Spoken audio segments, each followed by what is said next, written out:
সুখী হোৱা আৰু হেপী হৈ থকা আজি দুটামান কথা ক'ম। হেপী হৈ থাকিবলৈ হ'লে নিজতকৈ কাৰোবাক বেছি কেতিয়াও ভাল পাব নালাগে আৰু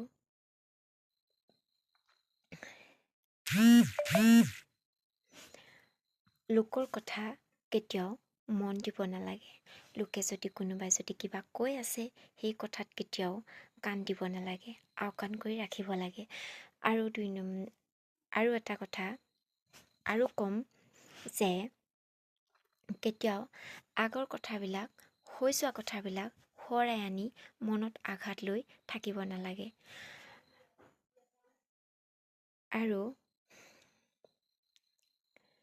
তুমি বেছি ভাবি লাভ নাই। বেছি ভাবিলে হয়তো তুমি কেতিয়াও সুখী হ'ব নোৱাৰা।